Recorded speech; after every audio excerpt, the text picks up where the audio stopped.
ರಾಜ್ಯ ಸರ್ಕಾರದ ಇತ್ತೀಚಿನ ಬಜೆಟ್ ಮಂಡನೆಯು ಉತ್ತರ ಕರ್ನಾಟಕದ ಜನತೆಯಲ್ಲಿ ಮತ್ತೊಮ್ಮೆ ತೀವ್ರ ನಿರಾಸೆ ಮೂಡಿಸಿದೆ.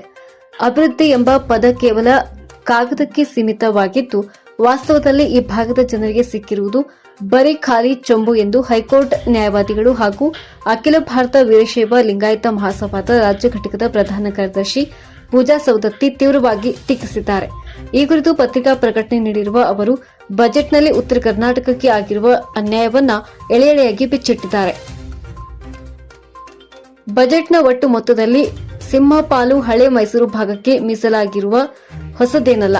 ಆದರೆ ಕೃಷ್ಣಾ ಮೇಲ್ದಂಡೆ ಯೋಜನೆ, ಮಹದಾಯಿ ವಿವಾದ ಬಗೆಹರಿಸುವಿಕೆ ಮತ್ತು ಈ ಭಾಗದ ಪ್ರಮುಖ ನೀರಾವರಿ ಯೋಜನೆಗಳಿಗೆ ಈ ಬಾರಿ ಕೂಡ ತಾರತಮ್ಯ ಮಾಡಲಾಗಿದೆ. ಘೋಷಣೆಯಾದ ಯೋಜನೆಗಳಿಗೆ ಅನುದಾನ ಕೊರತೆ ಎದುರಾಗಿದ್ದು, ರೈತರು ಮತ್ತೆ ಆಕಾಶದ ಕಡೆ ಮುಖ ಮಾಡುವಂತಾಗಿದೆ ಎಂದು ಬೇಸರ ವ್ಯಕ್ತಪಡಿಸಿದ್ದಾರೆ. ಉದ್ಯೋಗವಿಲ್ಲ, ಉದ್ಯಮವಿಲ್ಲ. ಉತ್ತರ ಕರ್ನಾಟಕವನ್ನ ಕೈಗಾರಿಕಾ ಹಬ್ ಮಾಡುವುದಾಗಿ ನೀಡಿದ ಭರವಸೆಗಳು ಈ ಬಾರಿ ಕೂಡ ಹುಸಿಯಾಗಿವೆ. ಬೆಳಗಾವಿ, ಹುಬ್ಬಳ್ಳಿ, ಧಾರವಾಡ ಮತ್ತು ಕಲಬುರಗಿ ಭಾಗಗಳಲ್ಲಿ ಹೊಸ ಉದ್ಯಮಿಗಳ ಸ್ಥಾಪನೆಗೆ ಯಾವುದೇ ಬಲವಾದ ಉತ್ತೇಜನ ನೀಡಿಲ್ಲ. ಇದರಿಂದಾಗಿ ಇಲ್ಲಿನ ಯುವ ಜನತೆ ಉದ್ಯೋಗ ಅರಸಿ ಬೆಂಗಳೂರು ಅಥವಾ ನೆರೆಯ ರಾಜ್ಯಗಳಿಗೆ ವಲಸೆ ಹೋಗುವುದು ಅನಿವಾರ್ಯವಾಗಿದೆ.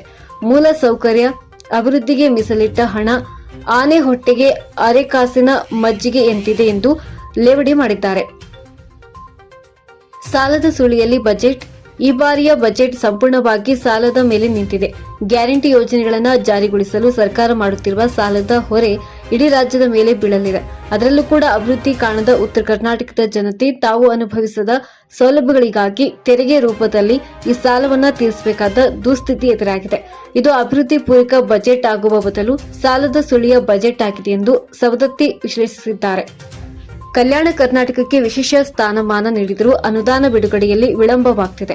ಕಿತ್ತೂರು ಕರ್ನಾಟಕದ ಭಾಗದ ರಸ್ತೆಗಳು, ಶಿಕ್ಷಣ ಸಂಸ್ಥೆಗಳು, ಆರೋಗ್ಯ ಕೇಂದ್ರಗಳ ಸುಧಾರಣೆಗೆ ಯಾವುದೇ ಕ್ರಾಂತಿಕಾರಿ ಕ್ರಮಗಳಿಲ್ಲ.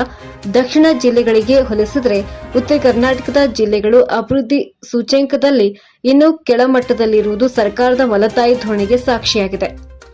ಒಟ್ಟಾರೆಯಾಗಿ ಈ ಬಜೆಟ್ ಉತ್ತರ ಕರ್ನಾಟಕದ ಜನರ ಪಾಲಿಗೆ ಬಣ್ಣದ ಮಾತುಗಳ ಕಂತೆಯಾಗಿದೆ.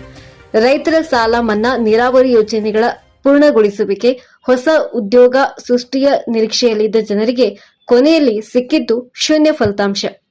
ಸರ್ಕಾರ ಕೇವಲ ಮತ ಬ್ಯಾಂಕ್ ರಾಜಕಾರಣ ಮಾಡದೆ ಪ್ರಾದೇಶಿಕ ಅಸಮಾನತೆಯನ್ನ ಹೋಗಲಾಡಿಸಲು ಗಮನ ಹರಿಸದಿದ್ದರೆ ಅಖಂಡ ಕರ್ನಾಟಕ ಎಂಬ ಘೋಷಣೆ ಕೇವಲ ಘೋಷಣೆಯಾಗಿ ಉಳಿಯಲಿದೆ ಎಂದು ಪೂಜಾ ಸೌದತ್ತಿ ಎಚ್ಚರಿಸಿದ್ದಾರೆ.